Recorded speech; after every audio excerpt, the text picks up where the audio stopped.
I strongly believe that this is a cable that everyone could benefit from. Now, technically it is an extension cable, and don't get me wrong, it is nice to use as an extension cable, but the real reason I think everyone needs this cable is because right here it displays the wattage or power going through the cable. The reason this is so valuable now, there are so many devices and chargers that use USB-C that this is a great way to do troubleshooting or to find out how much power our devices are actually using. For example, using this cable, I know that the charger that came with my MacBook Air really isn't necessary, and I'll show you why in just a second. I do want to point out that this was sent to me so I could test it out, make this video. Let me show you a closer look and then talk about how I think you should use this. So it is a pretty thick braided cable, very durable, nice and thick, but let's check out the main feature right here. So I got my USB cable supplying power. I plug that in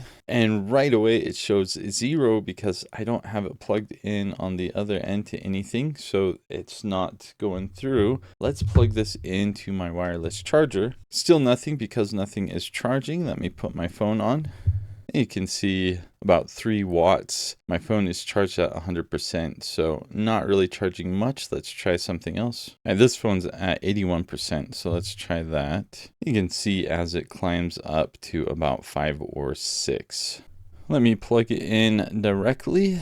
So we've got it charging. It looks like it's about the same draw as the wireless charger, right at 5. The interesting thing with this and my MacBook Air, for example, I think MacBook Airs come with chargers that are about 70 watts. Now, when I plug my MacBook Air into this, you can watch the wattage change, and the highest I've ever seen it get up to is about 45, which tells me that I'm perfectly fine using a 50-watt charger for this. And in fact, that's usually what I use to charge my MacBook Air. Let me talk a moment about why USB-C is so cool and how you can use this extension cable to your advantage. USB-C has this thing called handshaking. I'm not going to go into details, but basically when you plug in a device using USB-C, for example, if you plug in a phone to a charger using USB-C, the USB-C protocols allows for the charger to say, all right, how much power do you need? And it only supplies the amount of power that the battery needs. And so there's communication going on between the two devices. If you use this cable, you can see that when a computer is off, it is using less power to charge than when you turn the computer on, and it needs power to charge and to function. Or if you have a phone plugged in and it's fully charged, it's probably only going to use about 3 or 4 watts. Whereas if the phone isn't fully charged, then it's going to be higher, like 6 or 7, or if you have a fast charger, it could be even more than that. And why I like that so much is I have a bunch of chargers. For example, I'm using this 100-watt charger to charge my computers, and using this cable, I can see that almost none of my computers use more than about 30 or 40 watts to be fully functional. So that tells me while it's nice that I have a 100-watt charger, I would be just as fine using a 50-watt charger. This could also give you information about your phone. Maybe you buy a fast charger specifically for your phone,